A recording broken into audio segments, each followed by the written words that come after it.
A white passenger pulled a knife on a black teen mid-flight. Seconds later, his father made sure the blade turned back on him, and what happened next will leave you speechless. He thought silence would hide his cruelty, but the truth always bleeds through. Subscribe if you believe no one escapes justice. Jamal Pierce flinched as their elbows brushed. It was a small, accidental contact. His arm had only grazed the man seated across the aisle, but the reaction was immediate. "Watch it," the man hissed. Jamal turned his head slightly, startled, and raised both hands in apology. "Sorry, sir," he said calmly, his voice measured, respectful. But the older man's expression didn't soften. His narrow eyes locked onto Jamal with a glare that seemed to search for something more than just space. It wasn't annoyance. It wasn't even irritation. It was contempt, cold, deliberate, and lingering longer than necessary. Across the seat, Calvin Pierce lowered the manila folder in his lap. He hadn't heard the words, but he saw the exchange, read it in his son's posture, in the sudden stiffness in his shoulders. Calvin's gaze shifted to the man in the next row, scanning the lines in his face, the way his jaw stayed clenched even after the moment had passed. He wore a beige button-down, slightly wrinkled, sleeves pushed up. His fingers tapped restlessly against the armrest. His name, according to the flight manifest Calvin glimpsed earlier, was Walter Briggs. Calvin said nothing. He leaned back into his seat, pretending to return to his documents, but his eyes remained alert, peripheral vision tuned to any further shift. He knew that type of look. He'd seen it before, on job sites, in corporate boardrooms, and once, years ago, when a man refused to shake his hand at a licensing meeting. It was the look of someone who didn't believe you belonged. The plane vibrated gently as it began to taxi. Overhead, bins clicked shut as late boarders scrambled to stow their bags. A child cried 2 rows back. Walter twisted around sharply and muttered something under his breath, just loud enough to sound like frustration, just quiet enough to avoid a direct challenge. His fingers now drummed faster. Jamal slid his headphones off and let them rest around his neck. He opened his sketchbook, flipping past half-finished drawings of buildings and street scenes until he landed on a blank page. The pencil hovered above it. He tried sketching the skyline he always pictured when thinking of Ridgeview, angular rooftops, sharp corners, clean bridges. But his hand was tense, the lines crooked. The glare from across the aisle still lingered in his mind. Walter shifted again, aggressively adjusting the air vent above his head. The cool stream hit his face, but did nothing to cool the rising color in his neck. He tapped the call button, then canceled it before the attendant could arrive. Jamal glanced up, accidentally meeting his eyes again. Walter's lips pressed into a hard line, then curved into a mocking smirk, as if daring the boy to speak. Jamal looked away first. "You all right?" Calvin asked without looking at him. Jamal nodded, too quickly. "Yeah, just..." Drawing Calvin paused before replying. "Don't let small things rattle you. Observe, then decide." Jamal let the words settle. His father's advice always came like that, short, controlled, precise. It was the kind of wisdom built through years of experience, through watching more than speaking. But even as he tried to follow it, Jamal couldn't shake the feeling creeping up his spine. As the plane lifted from the runway, the cabin settled into its rhythm. Seatbelt lights glowed above. Engines hummed deep and steady. A man across the aisle began to snore softly. Somewhere near the back, the baby had finally stopped crying. Walter sat rigid. He hadn't touched the complimentary drink left on his tray. His fingers now gripped the seat's armrest like it had wronged him. His eyes were fixed forward, unmoving, except when they flicked to the left, toward Jamal. Calvin closed his folder and slipped it into his briefcase. His posture was relaxed, but his attention hadn't wavered. Not once. The silence between rows was loud in its own way, and he could feel its weight. He recognized the signs, not just of a bad mood, but of something deeper, something unspoken. Walter shifted in his seat again, this time pulling his tray table down hard enough to make a loud snap. Jamal flinched at the sound. Walter leaned slightly into the aisle, cracked his neck to the side, then sat back with a sigh that bordered on theatrical. Every motion, every noise seemed aimed at disrupting. No one said anything. Not the young man 3 seats up. Not the college-aged guy with earbuds on the left, not even the older businessman beside Walter, who just stared blankly at the screen in front of him. Calvin reached into the seat pocket and pulled out the safety card, pretending to read it. Behind the plastic laminate, his reflection looked tired. But more than that, it looked focused. He was watching, waiting, measuring something invisible. Walter sneered under his breath again. Always stretching out like they own the place. Jamal heard it. The words weren't directed at anyone in particular, but everyone knew. Calvin raised his head slowly, turning just enough for their eyes to meet. Walter held his gaze for a second, then looked away, expression tightening. No confrontation came. Not yet. Instead, the tension simmered in silence. Jamal returned to his drawing, but the pencil now hesitated. His strokes were slower, more cautious. The perspective was off. His fingers didn't move with the usual confidence. He erased twice before giving up and closing the book. Calvin leaned over again, lowering his voice. "Keep your focus," he said. "Some storms don't look like storms until they touch ground." Jamal nodded. He didn't fully understand, not yet. But his father's voice had that effect. It stayed with you. Walter, meanwhile, pulled his arm tighter into himself. His eyes flicked to the seatbelt light, then to the aisle, then back to Jamal. He didn't speak again, but something behind those eyes darkened, and across from him, Calvin watched without blinking. Every storm begins with silence. The pencil rolled beneath Walter Briggs's polished shoe with a quiet tap, vanishing beneath the aisle seat's shadows just as the airplane jolted from another wave of turbulence. Overhead, compartments rattled. The ice in plastic cups clinked like distant wind chimes. Jamal Pierce blinked and leaned forward instinctively, one hand steadying the armrest, the other reaching toward the floor to retrieve the pencil. His fingers grazed the edge of the metal footrest, then slid under the seat. Walter's voice struck like a whip. "Don't crawl under me, boy." Jamal froze. The word boy hung in the air like smoke, visible, toxic, and lingering. Passengers nearby stiffened. Some glanced over but quickly turned away, suddenly very interested in seatback screens or the safety card in their laps. "I'm just picking up my pencil, sir," Jamal replied, his voice even, polite, but layered with restraint.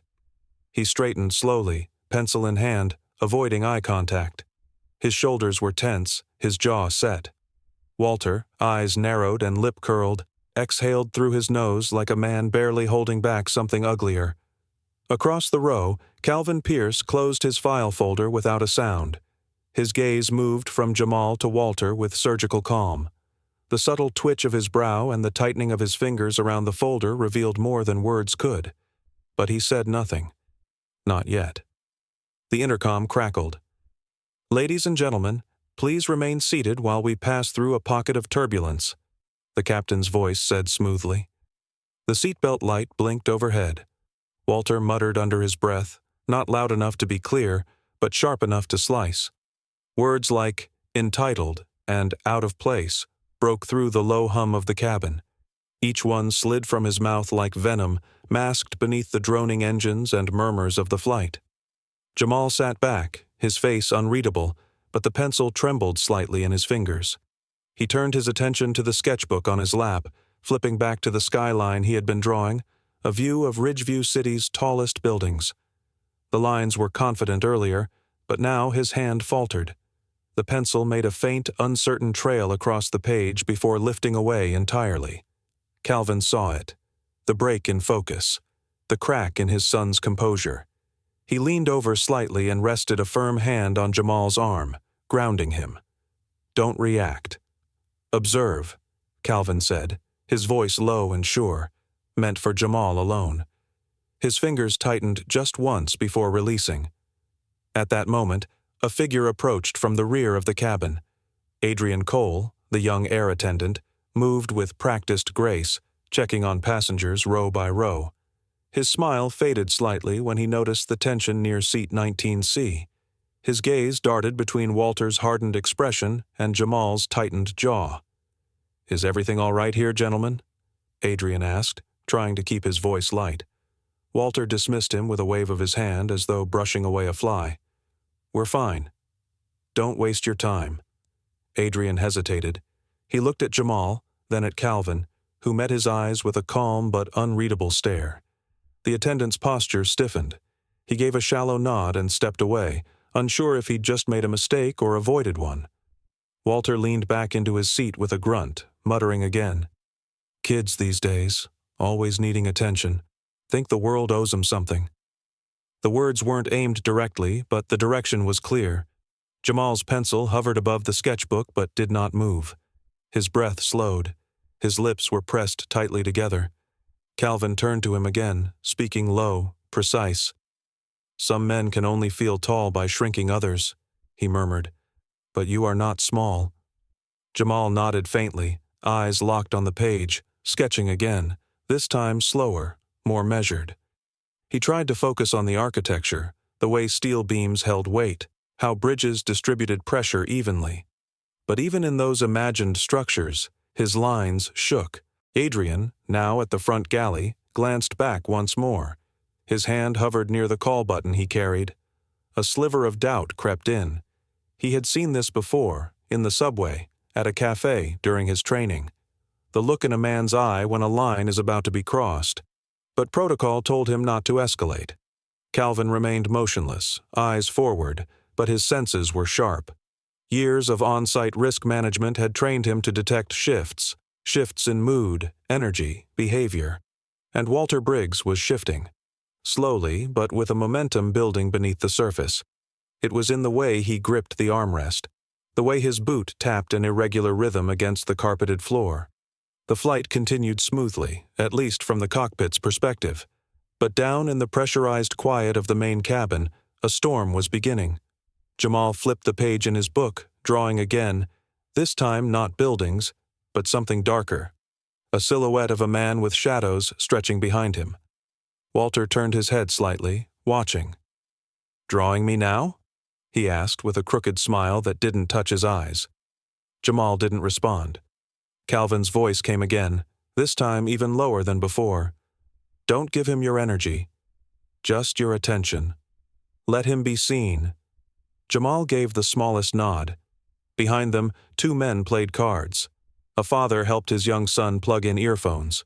A businessman typed rapidly on his tablet. Life continued. But tension seeped between the seams of normalcy like water under a sealed door. The aircraft jolted once more. Walter grunted.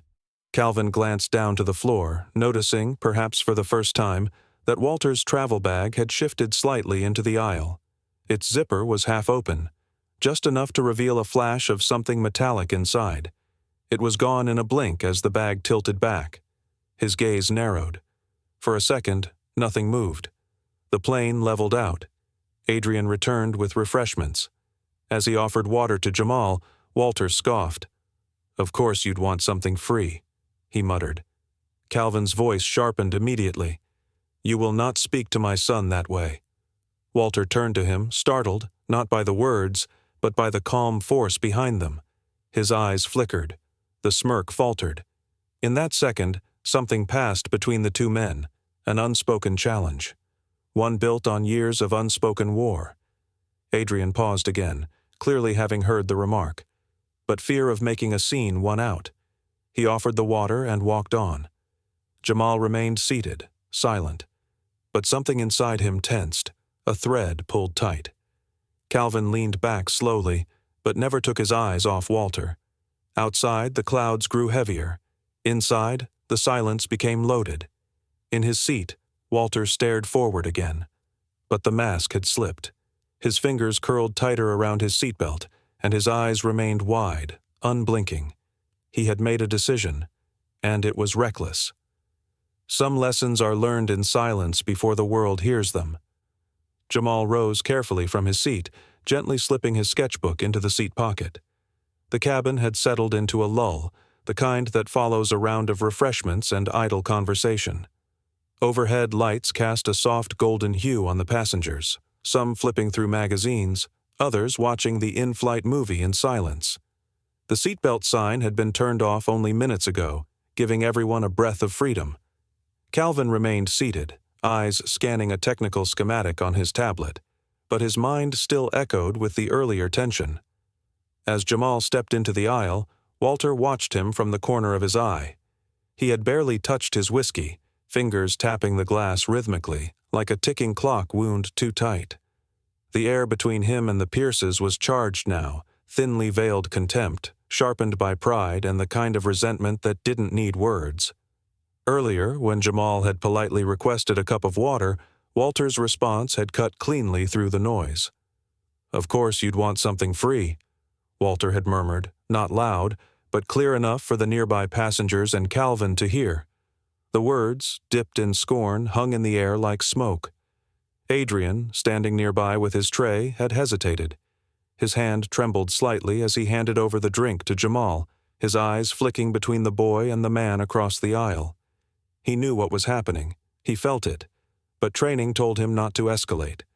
He moved on without a word. Calvin's chair creaked as he shifted, leaning slightly toward Walter. His voice, low but firm, cut through the tension with quiet authority.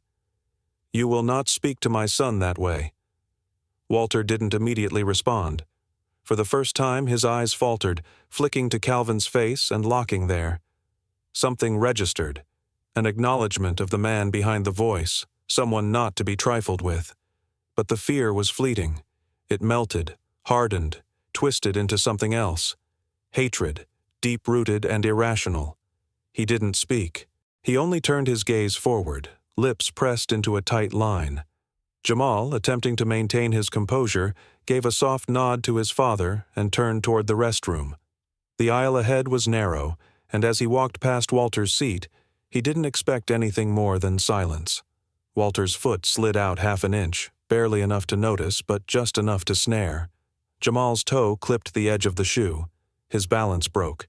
His body jerked forward, his hand shooting out to catch the back of the seat in front of him. The momentum twisted him slightly, and his sketchbook, forgotten in the seat pocket, slipped out and spilled onto the aisle. Dozens of pages scattered across the floor like autumn leaves, black and white sketches fluttering in soft arcs.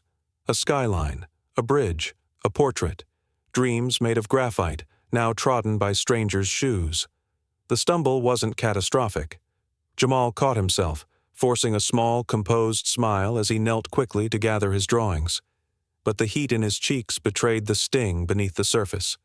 The humiliation wasn't loud. It was silent and sharp, witnessed by a few, remembered by one. Walter didn't look at him. He sipped his whiskey with mock indifference. Calvin stood without a word. The crumple of his seatbelt was the only sound he made. He crouched beside his son, gently helping him collect the papers. Their hands moved in practiced coordination, years of teamwork in the quiet spaces between projects and fatherhood. He leaned in close, voice almost inaudible beneath the hum of the aircraft. "We respond when truth is watching," he whispered. Jamal nodded, but his eyes betrayed the ache behind his restraint.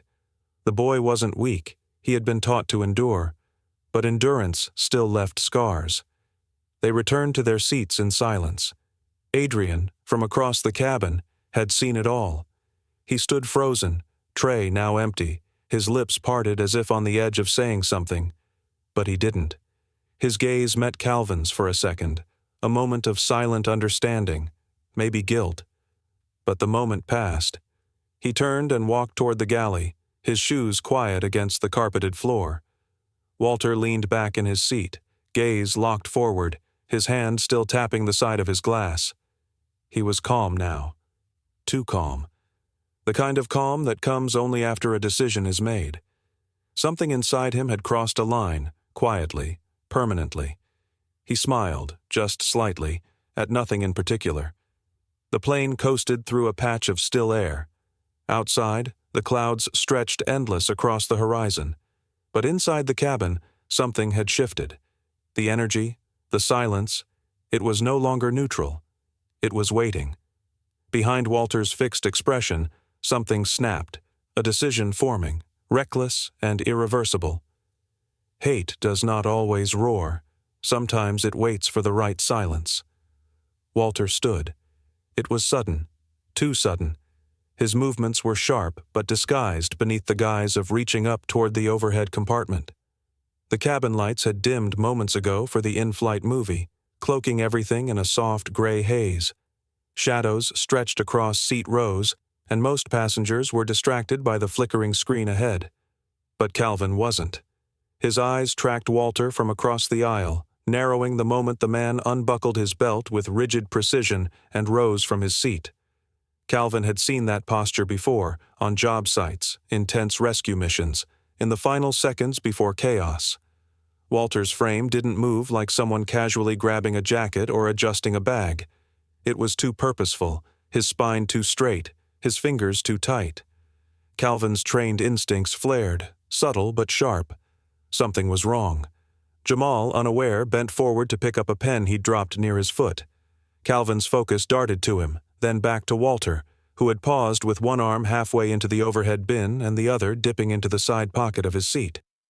In that brief pause, a glint, small but unmistakable, flashed beneath the reading light above Walter's row. Metal. Calvin's pulse quickened, not from fear, but from calculation. He was a man who had built bridges, reinforced collapsing towers, and led structural rescues in disaster zones. He had learned to measure tension by sound, by silence, by breath. And now, as the plane coasted steadily through the clouds, he heard a sound no one else seemed to notice. A quiet but unmistakable click, the sound of metal locking into place. His hands curled on his armrests. Walter's face remained neutral, almost peaceful, but it was the kind of calm that came before a storm, the calm of someone who had already made a decision. He turned, eyes scanning the row ahead, then focused sharply on Jamal, who was now upright again, adjusting his seatbelt without noticing the man now slowly stepping into the aisle. "Excuse me," Walter said softly, directing the words toward the row behind him as if trying to create an illusion of normalcy. His voice didn't match the stillness in his body. It was too flat, too rehearsed. Adrian, the young air attendant, glanced toward the movement. From his position near the galley, he saw Walter standing and hesitated. Something about it seemed off. Passengers did get up often, even during dimmed light segments, but Adrian had noticed Walter earlier, how agitated he had been. Still, procedure drilled into him said not to engage unless there was a clear violation. So he watched, uncertain, one hand resting on the service cart's handle. Walter stepped forward slightly, now parallel with Jamal's row. His hand, the one not on the bin, dropped casually to his side, but Calvin saw the angle of his wrist, the stiffness in his fingers. "Jamal," Calvin said lowly, voice almost inaudible. Jamal looked up, startled by the sudden intensity in his father's tone.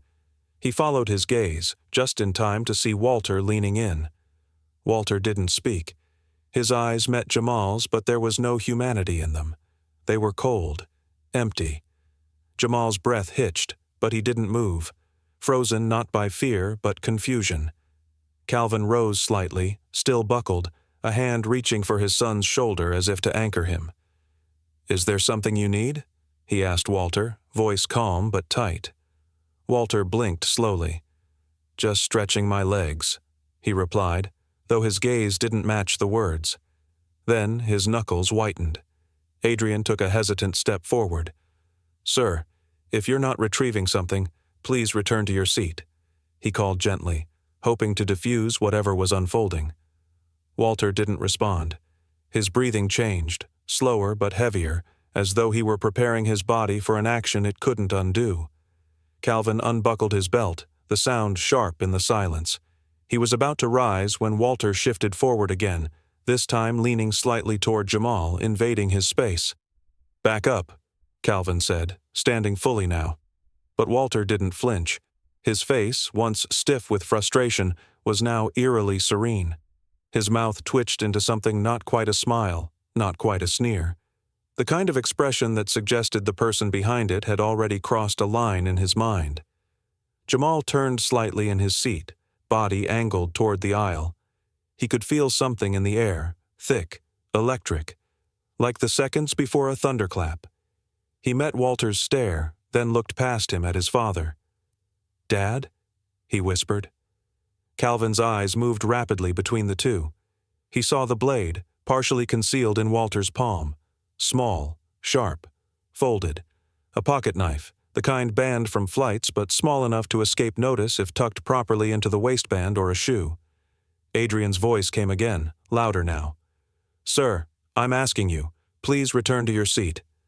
Walter still didn't move. Instead, his lips parted just slightly, and he whispered, "Not everything stays in its place forever." The words were strange, out of place, but they landed with a weight that no one could explain. Calvin took a step into the aisle. "Step back," he ordered. His voice dropped an octave, years of commanding crisis scenes pouring into that one phrase. For a moment, the plane felt completely still. The engine's hum faded beneath the rising pulse in Calvin's ears. Walter's shoulders dropped half an inch, his body loosening. But it wasn't surrender. It was readiness. Jamal shifted back in his seat, sensing danger he couldn't name. Walter leaned in even closer, lips just inches from Jamal's ear now. The young man stiffened, his eyes wide. Calvin moved forward, but Walter's left hand twitched again. Inside the cabin, no one else had noticed yet. The screens played a comedy. Someone near the back laughed softly. Adrian took another step forward, panic beginning to crack his professional mask. And then, a glint again. Faster this time. The knife, not yet raised, but positioned. Calvin surged forward, a half shout rising in his throat. His arm reached across Jamal just as Walter straightened, inches away from acting. But he paused. For whatever reason, hesitation, interruption, calculation, Walter stopped moving. The moment passed like a razor through fog. He exhaled slowly, almost with disappointment, and stepped back. Adrian was there now, closer, eyes locked on the object in Walter's palm. "Sir, I need you to come with me. Right now." Walter looked up, then down again, folding the knife slowly into his fist, concealing it once more. But not before Calvin saw it clearly. Not before Jamal registered what had almost happened. Walter turned, retreating to his seat with robotic calm. Adrian followed, tense, radio in hand but undecided whether to call the cockpit. Calvin stood motionless, body between his son and the threat across the aisle. His breathing was controlled, but his jaw clenched tightly. Jamal stared at his lap, hands trembling. The pen he had picked up earlier now rolled to the floor again. Across the aisle, Walter sat down, buckled his seatbelt, and stared straight ahead like nothing had happened. But his hand, resting on his thigh, still twitched. Calvin remained standing a moment longer. Then, without a word, he sat, placed a hand gently on Jamal's shoulder, and whispered, "I saw it." Jamal didn't respond. He didn't need to. And from the far end of the aisle, Adrian stood frozen near the galley, replaying the moment, wondering what might have happened had Calvin not stood up. As the movie flickered on, casting soft shadows over silent passengers, no one noticed the way Walter's eyes occasionally drifted to the aisle again. Watching, waiting. Sometimes danger doesn't announce itself. It breathes beside you. Walter lunged. The blade caught the light just once, bright, quick, final. The motion was sudden enough to tear through the calm of the cabin like lightning through a still sky. Gasps erupted, sharp and uneven, as the knife plunged forward. Jamal barely had time to twist before the metal found flesh. A strangled sound escaped his throat, half shock, half disbelief, as his sketchbook slipped from his fingers and spun to the floor. Papers scattered like startled birds. Calvin's cry, "No!" cut through the cabin louder than the engines, raw with terror. Jamal's body went rigid, his breath caught mid-inhale. For a heartbeat, everything froze. The world seemed to narrow to the space between his seat and the blade embedded in his lower back. Then time returned all at once, shouts, movement, chaos. Passengers leapt to their feet, some screaming, others frozen in horrified stillness. The sharp tang of blood filled the recycled air. Calvin was already in motion, his instincts from years of emergency response surging through him. He yanked Jamal forward, pressing his palm over the wound, trying to stop the bleeding. Warm blood soaked through his fingers instantly, slick and unrelenting. Adrian, the flight attendant, stumbled into the aisle, his tray tumbling to the floor with a metallic crash. "Sir, move back," he shouted, but his voice broke halfway through, cracking under the shock. He looked from Jamal to Walter, whose expression twisted into something unreadable, half satisfaction, half emptiness. Walter's chest heaved, his eyes wide but unfocused, as though he himself couldn't comprehend what he had just done. His lips trembled. He leaned into me," he stammered, his voice high and defensive, trembling between panic and denial. Calvin's voice came out hoarse, yet steady. "You stay right there," he said, his tone low and deliberate. His hands never stopped pressing down, the rhythm of his heartbeat matching the faint pulse beneath his son's skin. Jamal's eyes fluttered open, searching for his father's face. "Dad," he whispered, barely audible. Calvin leaned closer, forcing a calm he didn't feel. "You're okay. I've got you. Just breathe." The cabin lights flickered with turbulence, throwing shifting shadows across the aisle. The smell of jet fuel mixed with the metallic scent of blood. A man from 2 rows back lunged forward, grabbing Walter's arms from behind. "Help me tie him," he shouted. Another passenger, a young man in a business suit, ripped his belt free, fumbling as he looped it around Walter's wrists. Walter jerked violently, shouting incoherently, his voice echoing off the narrow walls. The commotion rattled the passengers even more, some covering their mouths, others clutching their children. Adrian fumbled with the intercom. "Captain, emergency in cabin. We have a stabbing. I repeat, a stabbing in cabin." His hands shook as he pressed the transmit button, his uniform smeared with red where he had tried to help. He turned back to Calvin, eyes wide. "We need pressure on that wound. We're landing soon. Just hold him, please, hold him." Calvin didn't answer. His mind was locked in calculation. Blood loss, pressure points, minutes to descent. Every rational thought he'd ever known screamed for order, but inside him was chaos, roaring, clawing, threatening to break free. Jamal's breaths were shallow now, each one a fragile thread holding him to life. His son's fingers twitched, reaching weakly toward the sketchbook lying amid the scattered papers. Calvin's throat tightened. He reached down, grabbing the notebook with one bloodied hand and placing it back into Jamal's lap. "It's right here," he whispered. "Don't move." "Save your strength." Walter slumped in his seat, restrained, muttering words that made no sense. His eyes darted toward Calvin, but what he saw there made him flinch. The calm engineer he had mocked earlier was gone. In his place was something fierce, silent, ancient. Calvin's stare didn't waver. It cut deeper than any blade. The two men didn't speak again, but the space between them thrummed with something electric, vengeance and fear sharing the same air. The plane shuddered through another pocket of turbulence. Oxygen masks trembled above, swaying gently like silent witnesses.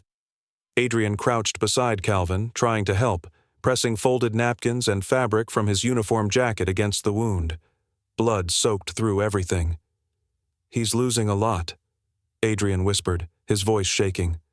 "We're descending, I swear. Just hold on." Calvin's voice was distant, almost mechanical.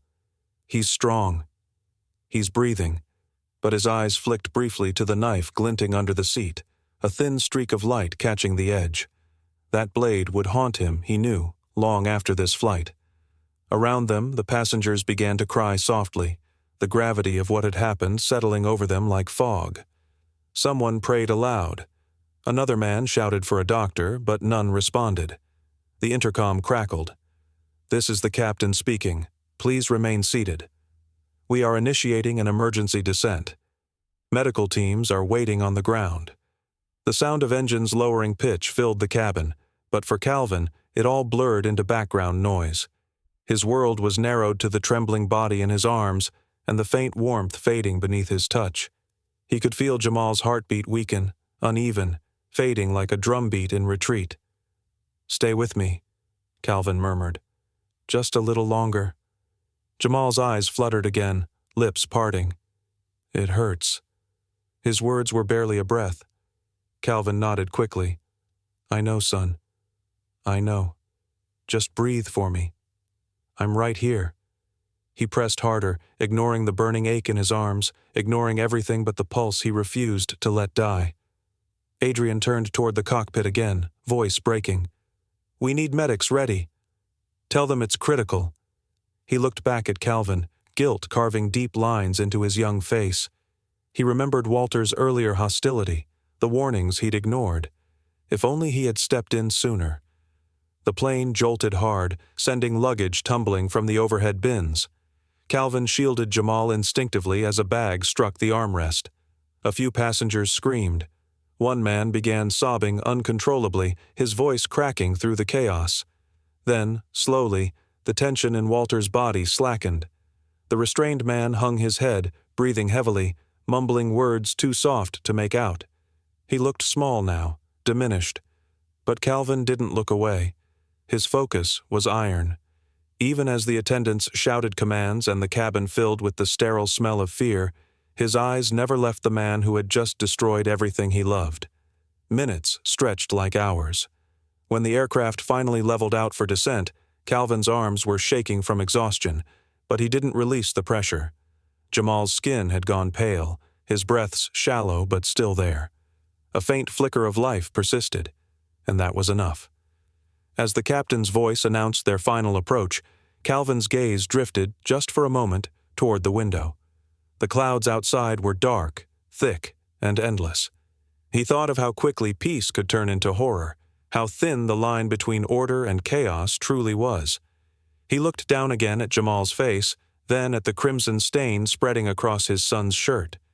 Adrian kneeled beside them once more, whispering, "Sir, we'll be down in minutes. Just hold on." Calvin nodded, his expression unreadable. Beneath his calm exterior, something had shifted permanently, a boundary crossed, a part of him that would never return to the man who had boarded this flight. And as the engines roared and the world outside tilted toward safety, Calvin's voice dropped to a whisper no one else could hear. "You'll make it.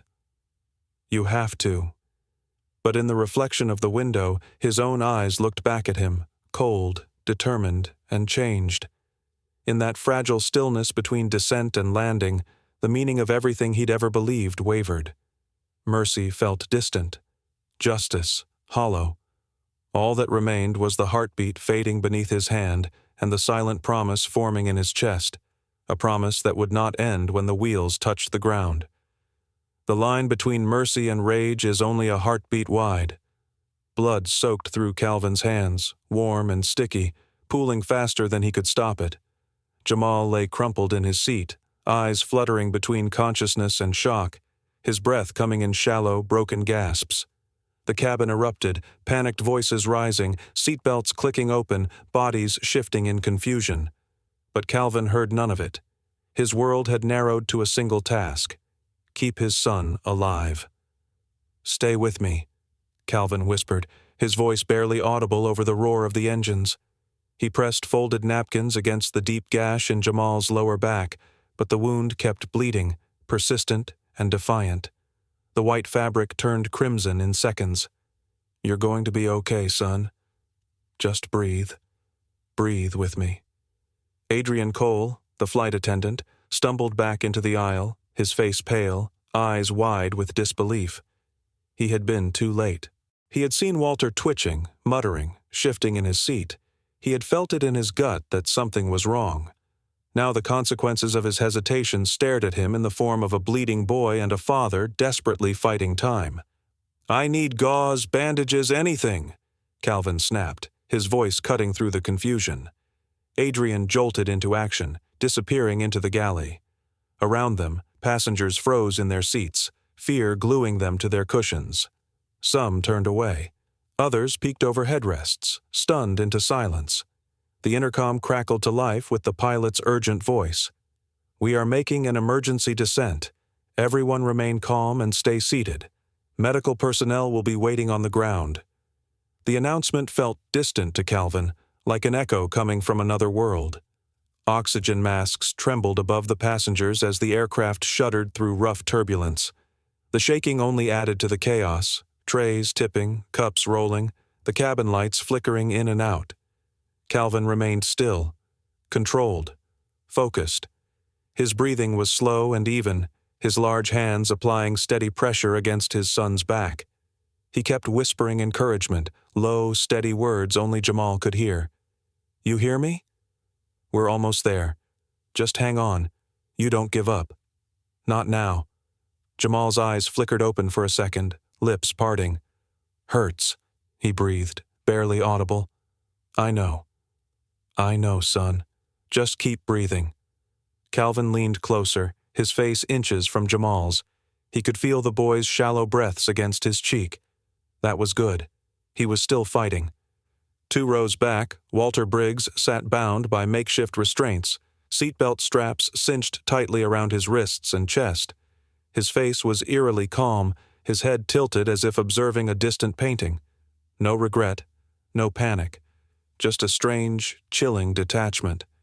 His eyes met Calvin's for a moment, and something cold passed between them, something beyond hatred. It was acknowledgement, a wordless confession that this had always been his plan. "He just snapped," someone whispered from the row across the aisle. Adrian returned with a basic first aid kit, but his hands trembled as he opened it. Gauze, antiseptic wipes, gloves. It was barely enough for a paper cut, let alone a deep stab wound. He dropped the antiseptic bottle and it rolled under a seat. He cursed under his breath, caught himself, and tried again. I don't know how to do this. I'm not trained for—" "Give it to me," Calvin ordered. Adrian handed him the gauze and gloves without a word, guilt washing over his face like a tide. He crouched beside them, trying to help, but his hands were frozen in midair. "I saw him," Adrian whispered hoarsely. "Back before he did it. I saw the way he was twitching, breathing. I should have known. I should have said something." "You didn't," Calvin said sharply, his eyes never leaving his son. "But now you help me keep him alive." Adrian nodded and began handing Calvin what he needed as fast as he could. The cabin creaked under the strain of rapid descent, and overhead bins rattled, some popping open. Luggage tumbled out, striking the aisle, adding noise to an already overwhelming moment. Calvin worked quickly, cleaning, packing the wound, applying pressure again. His hands moved with the precision of a man who had built bridges, reinforced earthquake zones, and led rescue missions in collapsed tunnels. He wasn't a doctor, but he was a problem solver, and right now, the problem was bleeding out in his arms. Across the cabin, some passengers began crying softly, their anxiety spilling over. A few quietly filmed on their phones, not for spectacle, but to document what had happened. They knew this wasn't just a flight emergency, it was something much deeper. From the corner of his vision, Calvin saw Adrian again, now crouched against the galley wall, clutching the bloodied knife inside a plastic bag. His knuckles were white. The blade gleamed under the flickering light, a cruel reminder of how quickly a moment could change lives. "I should have acted," Adrian repeated, his voice cracking. "I saw it coming." Calvin didn't answer. He didn't need to. The silence between them spoke volumes, about guilt, about fear, about the weight of responsibility after the moment has passed. The plane jolted hard to the left, leveling out slightly as the landing gear deployed. The low whine of hydraulics filled the cabin. They were close now, maybe minutes. Calvin looked at Jamal again, brushing a hand over his forehead. His son's skin was cold, his breathing barely there. "Hold on," he whispered. "You are not leaving me. Not like this." Then, slowly, he turned his head toward Walter. The man hadn't moved. He sat there, lips pressed thin, eyes dull. But when he felt Calvin's stare, he turned his head slightly, and for the first time, there was something in his eyes, uncertainty. Calvin didn't speak. He didn't need to. The look he gave was not rage, not grief. It was something else, something heavier, something final. A promise made in silence. He turned back to his son, pressed tighter against the gauze, and steadied his breath. Outside, the ground rushed up to meet them. Inside, time held its breath. A man who loses everything stops fearing consequences. The wheels struck the runway with a jolt that rippled through the entire cabin. Oxygen masks swung in place, emergency lights flickered in rhythmic pulses, and the hum of jet engines began to slow. The plane screeched to a halt, lurching forward as if the aircraft itself wanted to flee from what had just occurred inside its walls. Passengers gasped, clutched their belongings, and peered anxiously down the aisle.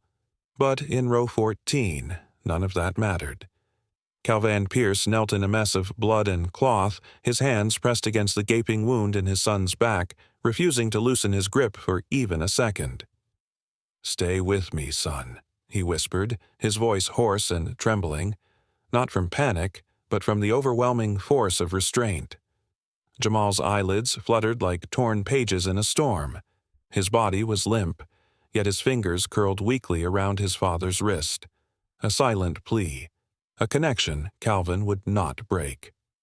The cabin door burst open with a metallic hiss, and the bright flash of emergency lights flooded the plane like a camera shutter left open too long. Paramedics rushed in with controlled urgency, shouting terms over their shoulders: spinal trauma, possible puncture, pulse weak. But to Calvin, it was all noise behind a sheet of glass. He didn't move, not until one of the medics placed a hand on his shoulder and said firmly, "Sir, we have to take over now." Even then, Calvin hesitated. The blood on his hands had dried along the creases of his palms, but the warmth of his son's skin was still present beneath his touch. He slowly released his grip and stepped aside, his body stiff with dread as the medics lifted Jamal onto the stretcher. From 2 rows behind, Walter Briggs was being yanked to his feet. His hands were zip-tied, his shirt stained from a struggle that hadn't lasted long but had left its mark on everyone. He stumbled as he was dragged forward by 2 uniformed airport officers. His hair clung to his forehead, his eyes wild and unfocused. But then, just as he passed Calvin, something changed. Walter looked directly at him and smiled. A smirk, small, arrogant, detached. It was a look that stabbed deeper than the knife had. Calvin didn't react, not outwardly. But the shift inside him was instant and irreversible, like steel cooling into shape. The image of that smirk etched itself into his memory with cruel precision. The man who had wounded his son didn't feel guilt. He felt pride. Or worse, vindication. Outside, the wind picked up, carrying the scent of jet fuel and burnt rubber. The flashing red and blue lights bounced off the fuselage like warning signals from another world. As Jamal's stretcher crossed the metal ramp and disappeared into the waiting ambulance, Calvin followed closely, his steps slow, his face unreadable. Every breath he took felt heavier, filled with the weight of what had just been stolen from him. "He's slipping," one of the medics called out. "Pulse fading." Jamal's eyes opened briefly, unfocused and glazed. His lips moved with effort, barely forming a sound. "Dad." The word barely escaped before his head slumped to the side. Calvin froze. Not from fear, but from a sudden realization, one that left his soul hollow and cold. He couldn't protect Jamal anymore, not in the ways he always had. The damage had already been done. He could only bear witness now. The ambulance doors slammed shut with a finality that echoed louder than the jet engines had minutes earlier. Calvin stood outside, unmoving, his clothes soaked in his son's blood. Adrian approached from the ramp, still holding the clipboard against his chest like a lifeline. His face was pale, mouth opening to speak, then closing again. There were no words that fit this moment. Walter was escorted past them once more, this time screaming incoherently. "It was self-defense," he yelled over and over like a broken alarm clock that didn't know when to stop. The words slithered through the humid air, infecting the moment like a bitter fog. "Self-defense," Adrian whispered in disbelief, his knuckles whitening around the clipboard. The officers ignored Walter's protests, but Calvin didn't. The phrase played over and over in his mind, twisting, mutating. Self-defense? Against what? A boy with a pencil? A child with a sketchbook? Number? This wasn't defense. This was something darker, something learned, rehearsed, executed. Walter's final look, his smug defiance even in handcuffs, lit a fire behind Calvin's eyes that refused to extinguish. His muscles were stiff, not from exhaustion, but from control. Every nerve in his body screamed to act, to strike, to bring balance to the chaos. But Calvin simply stood there, breathing slowly, grounding himself in the only promise he could now make. This would not end here. The moment was broken by the distant whine of ambulance sirens as they disappeared into the night, carrying Jamal toward hope or heartbreak. Only time would decide. Calvin turned back to the aircraft once more, his gaze catching the spot where it all began, a spot now stained with blood and silence. Walter's smirk had not faded from his memory. It never would. And that was when something inside him cracked, not loudly, not violently, but with the quiet, seismic certainty of tectonic plates shifting deep beneath the earth. When law falters, fathers remember their own kind of justice. He drove a knife into a black teen's spine, thinking his hate would go unpunished. But when the father stood up, justice struck back harder. If you believe pain should never be ignored, hit subscribe now. The doors to the trauma unit swung shut behind the stretcher, leaving Calvin Pierce standing in the echo of its departure. His son's blood was drying across his shirt, his hands, even beneath his fingernails, a dark red reminder that clung like guilt. The hospital's fluorescent lights buzzed faintly above, cold and unforgiving. Nurses moved quickly, their faces locked in practiced neutrality, but Calvin saw the urgency in their pace. He didn't sit. He didn't speak. He just stared at the patch of floor where a single drop had fallen as they wheeled Jamal away, as if the truth of everything that had happened could be absorbed through that one stain. Somewhere down the hallway, a monitor beeped. Footsteps echoed, doors hissed open and closed, and voices rose and fell behind glass walls, but around Calvin, everything remained still. The waiting room, usually filled with quiet prayers or hushed phone calls, was silent now. The chairs were empty save for him, and the clock on the wall ticked loud in the absence of words. He sat eventually, elbows on knees, staring down at his palms as if trying to scrub the blood off with his thoughts. But it was still there, raw, cracked, and unforgiving. His son had bled into his hands, and the warmth had already left it. The doors to the lobby opened with a soft swoosh, and Adrian Cole stepped inside, pale beneath the harsh lighting. His uniform was wrinkled, his collar twisted, and his eyes wouldn't meet Calvin's. He moved like a man who didn't want to be seen by his own reflection.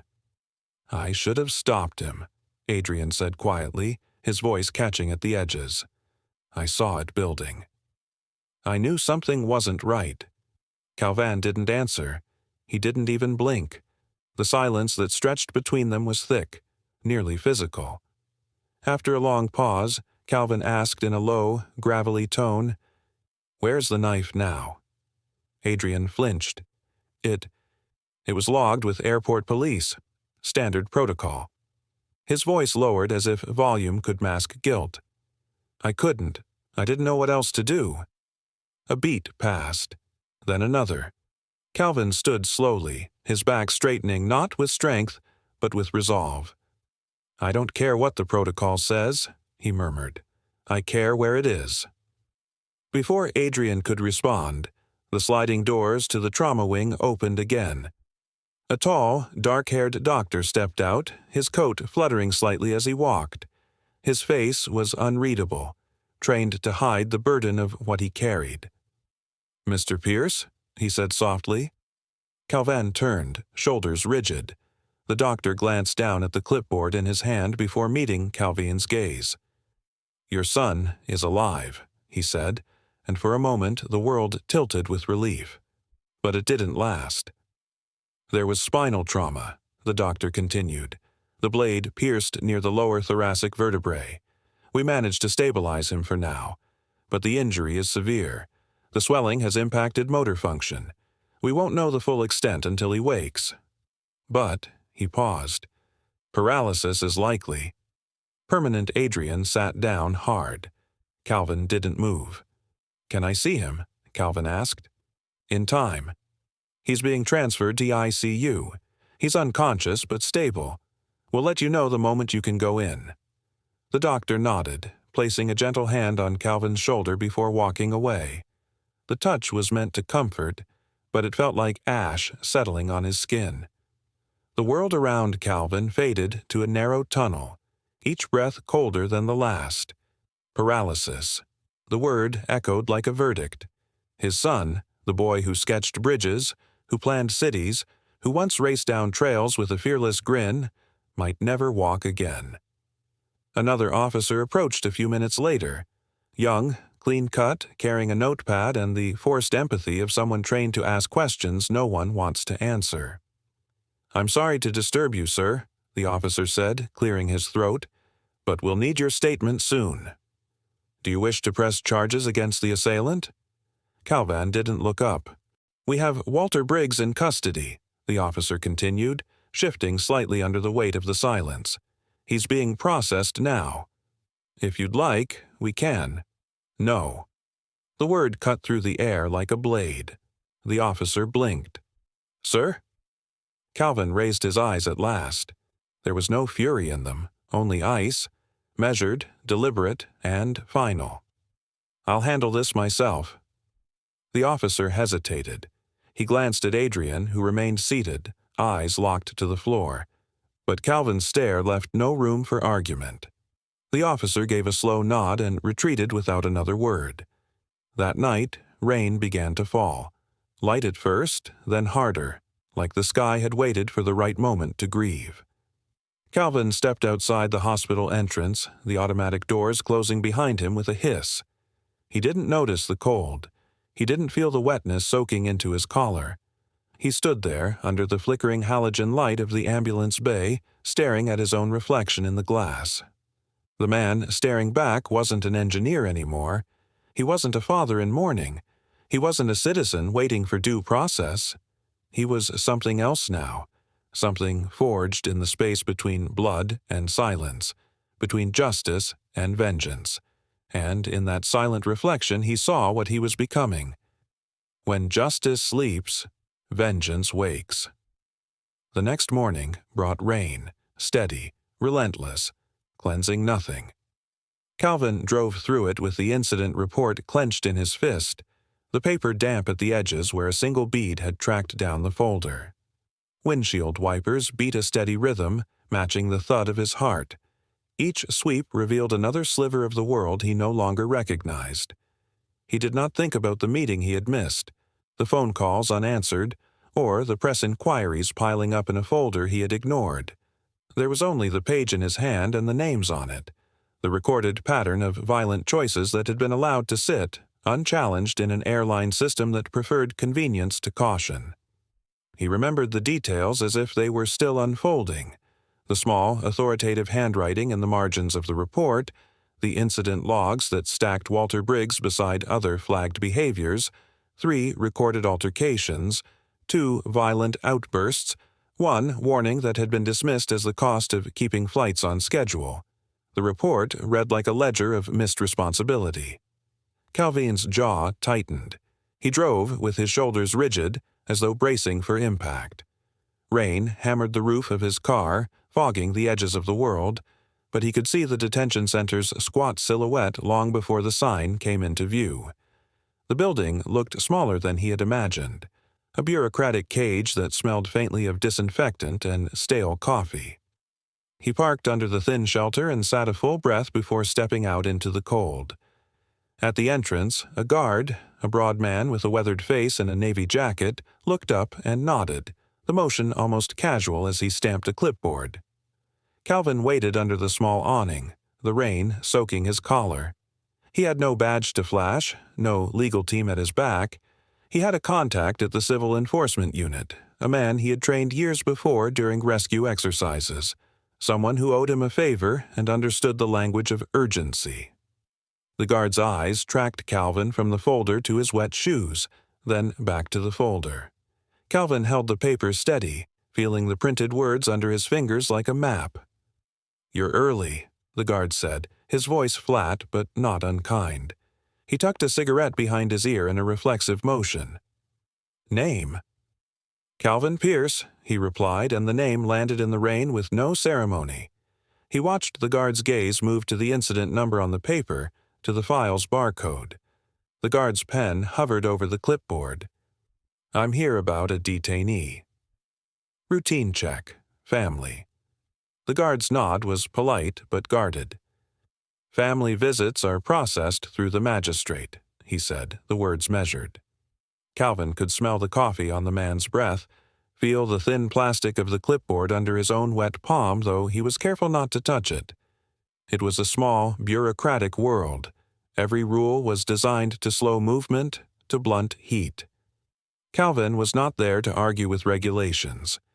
He thought of Jamal in the hospital bed, pale and fragile, a line of bruises where the restraints had been, the shallow, uncertain breathing that had replaced the boy's sketching and jokes. When he closed his eyes, he could still see that single bright moment, the flash of the blade, so vivid it had become an imprint. He had been trained to analyze structural failures, to find the tiny fault that leads to collapse. Now he measured the detention center the same way, where systems failed, where responsibility had been left dangling. The report in his hand was a blueprint for negligence. "Do you have authorization?" the guard asked, blunt and practical. Calvin folded his expression into something neutral. "I'm not here to create trouble," he said. "I'm here to see the man who attacked my son." The guard's eyes flicked to the metal door, then back to Calvin. "You understand the process," he said. It was not a warning, but a boundary. Calvin felt the old training. How to keep a conversation short. How to hold a look until the other person offered an opening. He had used these techniques in rescue scenarios to settle panicked crowds, to get medics through locked doors. Now he employed them for a different purpose. A shadow passed behind the guard and a second man appeared, taller, younger, with a badge clipped to his chest. Marcus Hale, his contact. Marcus's face was damp from the rain, but his eyes were steady. He extended a hand and Calvin took it, the grip quick and businesslike. "You shouldn't be here," Marcus said quietly, but his voice held no reproach, only the weight of recognition. "They told me they'd handle this." Calvin let out a breath that fogged in the cold air. "They told me that before my son almost died," he said. The words cut straight. Marcus's jaw tightened. There was an unspoken history between them, shared drills, old favors, the kind of debt that does not appear on any report. Marcus glanced toward the glassed corridor where detainees could sometimes be seen being escorted between rooms. For a moment, Calvin's gaze followed, a pale figure in a jacket moving like a small shadow. He could have gone in then, could have asked for restraint logs, camera footage, demanded custody of the knife already part of evidence chains. He thought of legal recourse, of police reports, of filings and the slow machinery of courts. He wanted to scream, to demand the immediate exposure of every omission. Instead, he folded his hands over the wet folder and felt the report's edges bite his palms. "I won't make a scene," he told Marcus. "I want the truth. Names, times, who authorized him boarding, who signed off on the security check." Marcus considered him, then nodded once. "I'll pull what I can," he said. "But you understand, this will take time on paper. Cameras, logs, they'll give you form letters. They'll close ranks." Calvin's mouth went hard. He had lived in structures where time meant lives, where delays could crush outcomes. He could feel the clock moving against him again. Inside, something shifted. The engineer's disciplined patience warred with the father's raw, elemental need for answer and recompense. He thought about the look on Walter Briggs's face as he had been led away, a smug, small triumph buzzing under his smirk. The image made the rain seem colder. "Then make time bend," Calvin said, and when he spoke his voice did not tremble. It held the slow, dangerous promise of a man who had been pushed past simple endurance. Marcus gave a small, uneasy smile, like a man given a task that would cost him. "I'll start with logs and the witness statements," he said. "You should be prepared for what you find." Calvin nodded. He imagined the files Marcus would bring: cold printouts, official timestamps, every bureaucratic layer designed to absolve. He had no illusions about the fight ahead. He only had resolve. The rain drew lines down the center of his folder as if ink itself were running from the pages into the pavement. He looked one more time at the detention center, its locked doors, its gray facade, and felt the old certainty that had carried him through rescue operations and long nights of strategy. This was a different mission, but the rules were similar. Map the failure, expose the weak joint, and remove it. He tucked the incident report close as if it were a compass and took a step forward, the soles of his shoes kissing the wet concrete. For a moment, he allowed himself a single, private acknowledgement of how small he felt, how human and hollow the body could be after violence had cut through a child's life. Then he squared his shoulders and fixed his eyes on what lay ahead. There would be questions, and 100 doors designed to slow him down.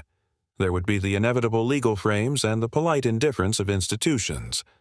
But beneath the rain, as the wind lifted the edges of his collar and made the paper tremble in his grip, Calvin felt something else take root, a hard, patient will that would not be satisfied by process or platitude. He did not know yet what shape his response would take, nor whether the line he planned to cross could be walked back.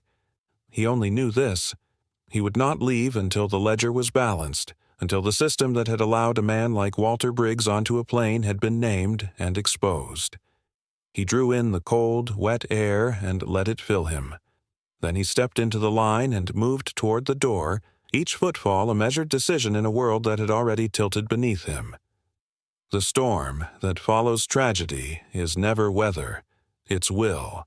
The slap of the interview room door closing was the first sound that cut the stale air, a flat, decisive noise that erased any small talk the room might once have tolerated.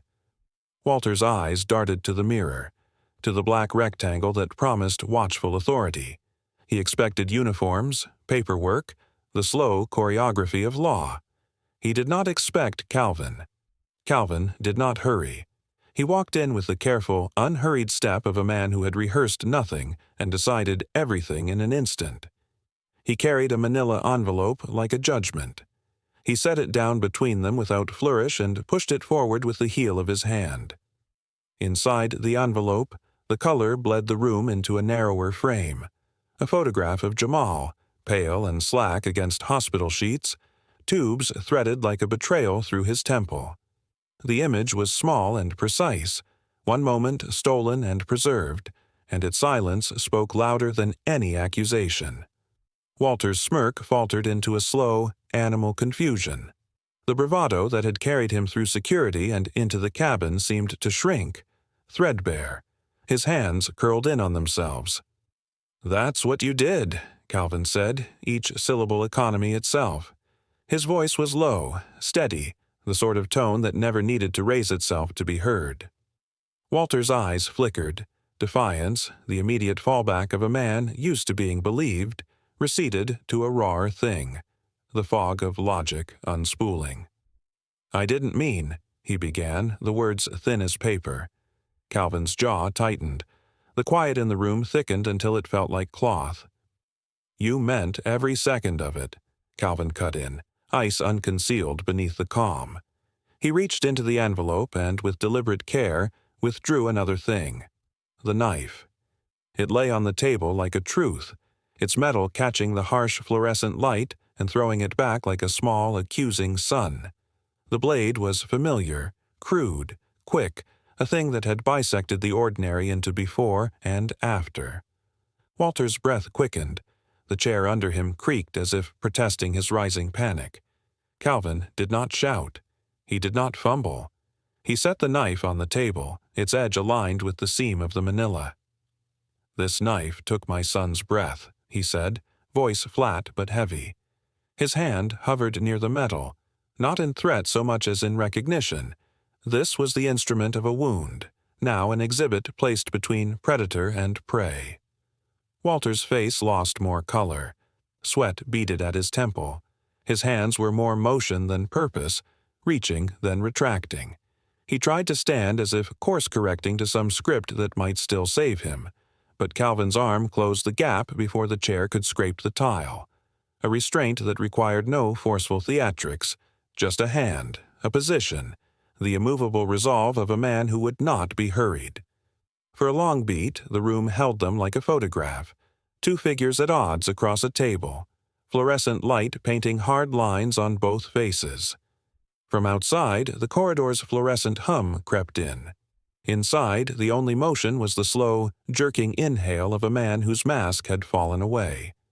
Walter's mouth worked. His defenses, once polished and ready, became thin excuses.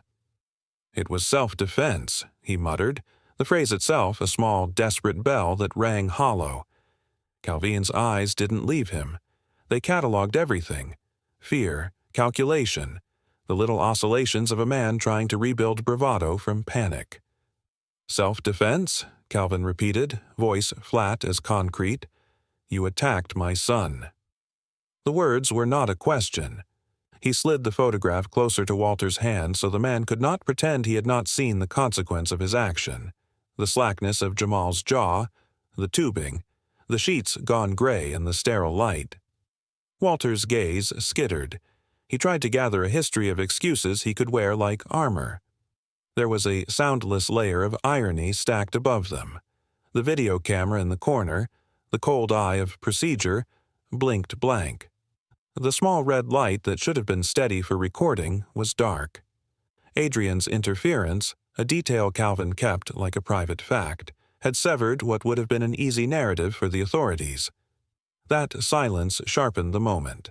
There was accountability in mechanical witness, and there was another kind of accountability that did not depend on tape. Calvin's hand came down, not as a hammer, but as an inevitable punctuation. "It'll take something from you, too," he said, and the sentence settled into the room like law heavier than statute. Walter's attempt at a laugh died in his throat. He opened his mouth, closed it, swallowed sound. His chair scraped again, an animal movement, a human recalibration to the realization that the world had tilted and the axis now pointed straight at him. Outside the two-way glass, footfalls moved with the dull rhythm of institutional life. Guards, clerks, the machinery of official process. Yet in that chamber, the machinery had been interrupted. The camera's dark lens and the empty visitor logs were not coincidences anyone would explain away quickly. The space between the photograph and the knife measured culpability in inches. The space between Calvin and Walter measured the moral arithmetic of a father who had been given little by the system and had decided to account for what was owed in a currency older than contracts. Walter's face, once a mask of contempt, now unspooled into something smaller. Regret, fear, a raw comprehension of what he had taken. Calvin watched him digest it, each beat a careful accounting of consequence. He did not gloat, he did not shout. He placed the knife back on the manila as if returning a ledger to its page and let the photograph lie open where both could see the cost. "What happens next," Calvin said, voice barely above a whisper yet filling the room, "is not for the cameras to decide." He let the words hang, and then, with a quiet finality, said the sentence that closed the space between accusation and verdict. "Some punishments are older than law and far more exact." The door to the interview room slammed open, and two correctional officers rushed in, radios crackling with panic. Walter Briggs was slumped over the metal table, blood smeared across his face like war paint. His nose was crushed inward at an unnatural angle, the skin split and oozing, drying into the collar of his jumpsuit. The room stank of sweat and copper. One of the officers cursed under his breath and knelt to check Walter's pulse. It was weak but steady. "Still breathing," the officer muttered, glancing at the other who was staring wide-eyed at the dented knife on the table. The very same knife that had once pierced a teenage boy's back. The handle bore a fresh indentation, as though someone had driven it with precise force against bone. But Walter had no defensive wounds. There were no bruises on his hands, no indication of a struggle, just the single, devastating injury to his face. "What the heck happened here?" one of the guards asked, already calling for medics. No one had an answer. The surveillance footage had glitched. The time-stamped feed cut to black for 15 full minutes, then resumed with Walter alone and bleeding. Even the digital visitor log had mysteriously gone blank, entries wiped clean. For all official purposes, no one had entered or left that room. It was as if the room itself had turned against him. Walter groaned softly, stirring on the floor as medics arrived and began stabilizing him. His words were slurred, almost dreamlike, but the officers caught a phrase repeated over and over. "The knife turned on me. It turned on me." They exchanged wary glances. No one laughed. Across the city, long before the sun rose, Calvin Pierce sat in the hospital room beside his son's bed. The quiet was absolute. Machines beeped gently, and Jamal's breathing, aided by a ventilator, was slow and shallow. His chest rose and fell like a tide barely clinging to the shore. Calvin hadn't changed clothes since yesterday. His shirt was still faintly stained, not just from blood, but from memory. He didn't move when Adrian Cole entered. The flight attendant looked exhausted, dark circles under his eyes, posture slumped as though carrying something heavier than guilt. He stood in the doorway for a moment before stepping inside and setting a sealed envelope on the small tray near the bedside. "It came through this morning," Adrian said softly. "Final results from the internal inquiry." Calvin blinked slowly, his eyes not leaving his son. "Go on." Adrian hesitated, then sat across from him. The airline reviewed Walter's personnel records and found 3 incidents. 2 violent outbursts, 1 warning that was ignored. He should have never been allowed to board that plane. Calvin didn't flinch. They knew. They did. And they're panicking now. Adrian opened the envelope and slid the paper out slowly, flattening it against the tray. They're offering a settlement. A big one. They're also terminating 4 employees, including security, who cleared Walter. Calvin still didn't look at the document. His jaw tightened slightly, but his voice was calm. "They think this ends it?" Adrian looked down. "They think money equals accountability." Calvin reached out, finally lifting his gaze from Jamal to the paper, then to Adrian. His eyes were hollow but focused. "Did you tell them I wanted money?" "No," Adrian whispered. "I told them you wanted answers." For a moment, the only sound was the steady rhythm of the heart monitor. Calvin slowly stood, pacing once toward the window. Dawn was just beginning to cast a gray hue over the city skyline, the hospital's glass catching the faintest edge of gold. His silhouette was sharp against the pale light. "I don't want their money," Calvin said, his voice firm and low. "I want their truth." Adrian nodded slowly, accepting the weight of those words. He didn't ask what Calvin had done the day before, nor did he bring up the knife. But something in the way Calvin stood, still, composed, resolute, told him that vengeance had already visited, and it had not shouted. It had whispered. Walter's punishment had been personal, silent, surgical. But the system, this system that had let a man like Walter through, ignored reports, and gambled with lives, would not be allowed to hide in shadows anymore. Calvin returned to Jamal's side and took his son's hand gently. The boy didn't stir, but his fingers twitched faintly beneath his father's palm. It was enough to remind him why this fight mattered. Adrian rose to leave, but paused at the doorway. "They'll want a response by Monday." "They'll get it," Calvin replied without looking up. As Adrian left, the door clicked shut softly behind him. Calvin sat in the silence, surrounded by machines and memories. He stared at the sealed envelope, knowing it wasn't the end. It was the beginning of another kind of battle, one where justice had to be louder than silence. His fingers traced the edge of the paper slowly, and his thoughts drifted.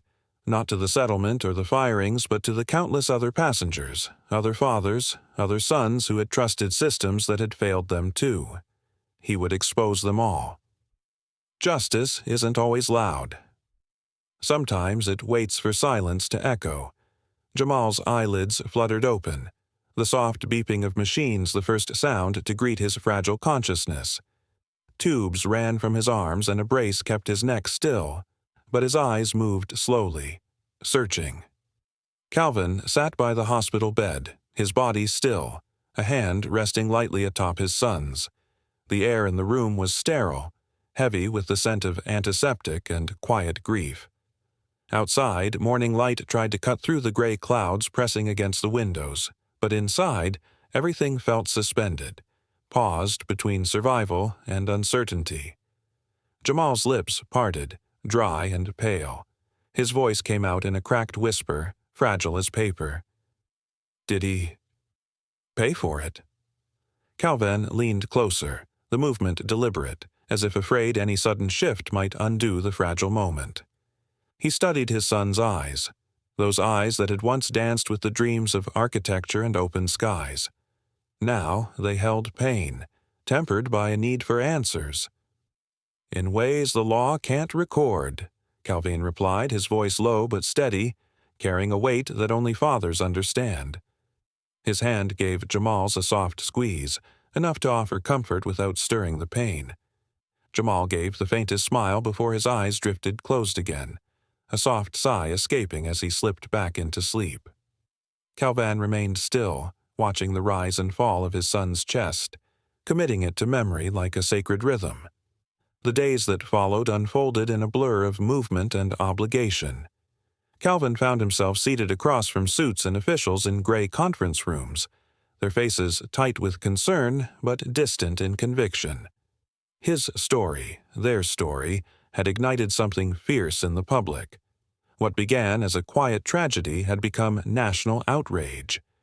The inquiry board met behind glass doors lined with press badges and cameras, the hum of tension vibrating through the marble halls of the Civil Aviation Safety Council.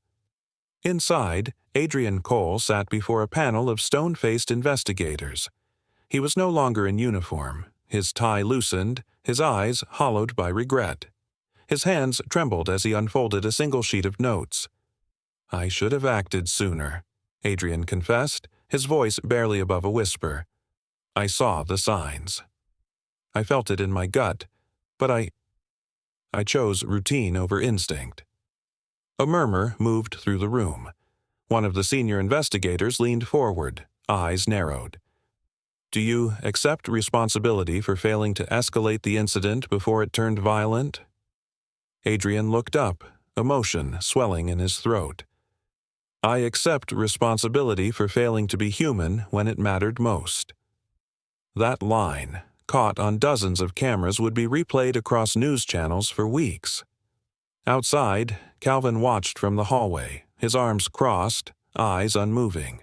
He wasn't there to celebrate another man's remorse, he was there to ensure the truth never faded beneath corporate spin.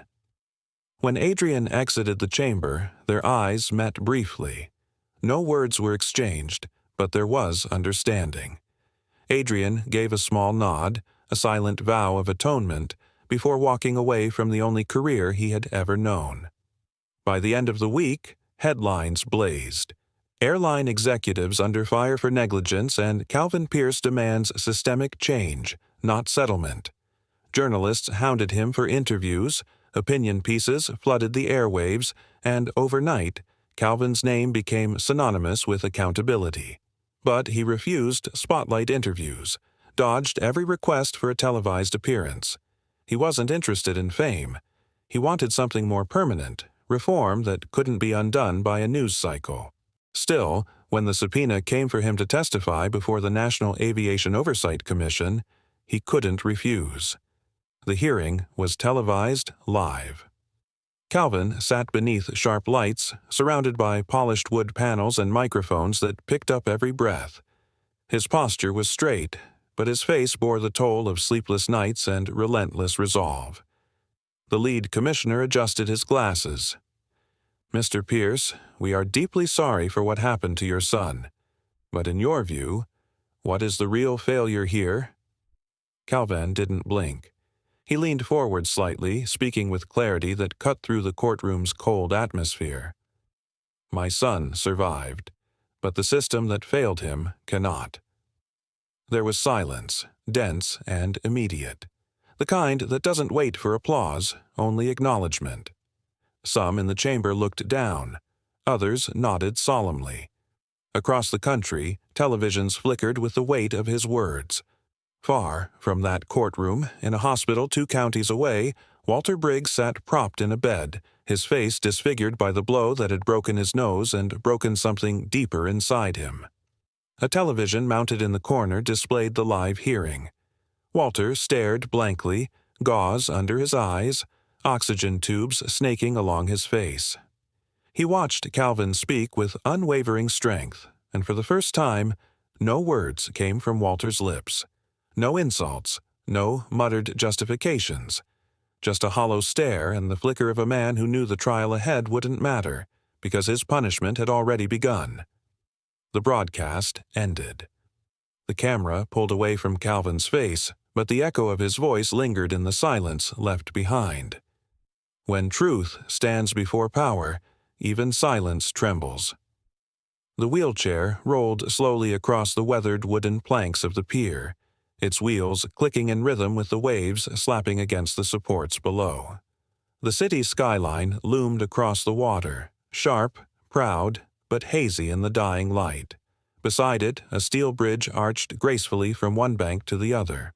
On its girders, the evening sun cast golden veins that flickered like breath over iron.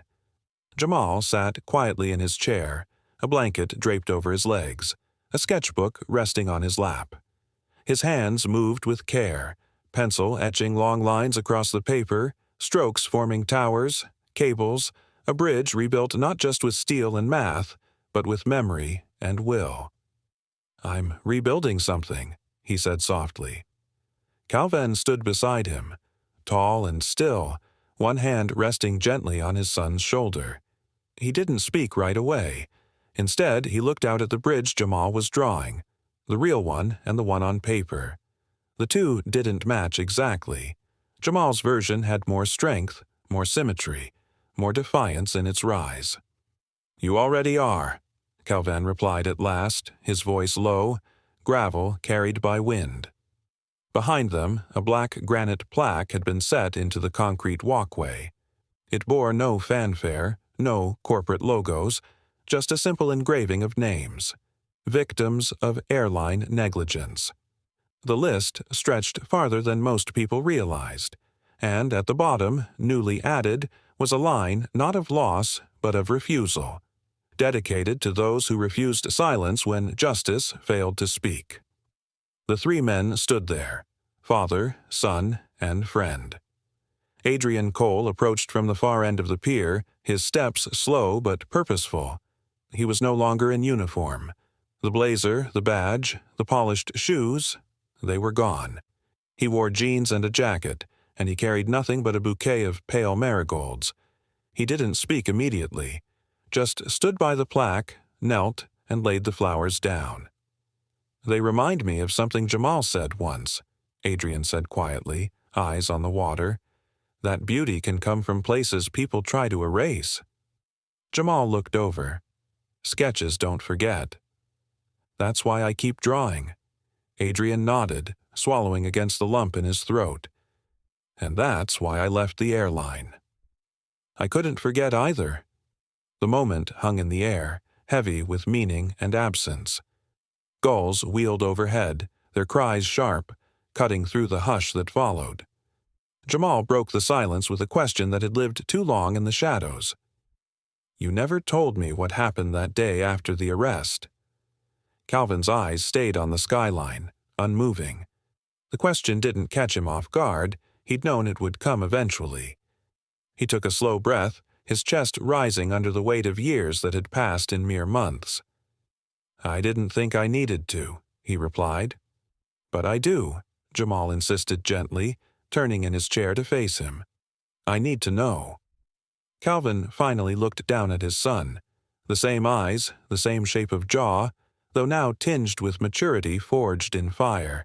He reached for the sketchbook, resting one finger along the pencil lines. "That bridge right there," he said, pointing. "It doesn't just connect two sides. It's built from everything you carry, everything you've survived. You're not rebuilding what was. You're designing what should have been." Jamal tilted his head, sensing his father was dodging the question. Calvin stepped back, turning toward the water. The clouds above were soft now, bruised with lavender and orange. An airplane sliced across the sky, its lights blinking like a silent heartbeat, its path straight and unwavering.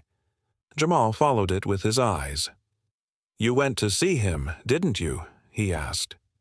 Calvin didn't answer. Adrian stood a few feet away, hands clasped, gaze lowered. He knew, of course. He had been part of it, had helped make it possible, though no one would ever know how. Calvin's reflection shimmered in the waves, fractured by ripples, yet still whole. His voice, when it came again, was quiet. "Some things don't belong in words." Jamal let out a breath, not of frustration, but understanding. He nodded once, turned back to his sketchbook, and began shading the arch of the bridge. The wind shifted gently. A boat horn echoed in the distance. The moment felt suspended in time. As the sun dipped fully beneath the horizon, casting the city in hues of copper and indigo, Calvin reached down and gripped the back of Jamal's wheelchair. Together they moved slowly along the pier, Adrian falling into step beside them. Three men walking not away from the past, but into whatever came next. Above them, the airplane roared on, cutting a silver path through the fading sky, a symbol of fear once, now transformed into something else. Calvin watched it fade into the clouds, his eyes unreadable, his voice steady as steel. "Pain can destroy, or it can build. I chose to build." He took a young man's breath away, only to lose his own pride moments later. Subscribe now if you stand for the innocent and demand justice for the wronged, because silence is no longer an option. Disclaimer: the story you just watched is fictional. It highlights themes of racism, cruelty, and the inevitable downfall of those who act out of hate. Its purpose is to raise awareness, provoke reflection, and inspire empathy, justice, and accountability in the face of discrimination.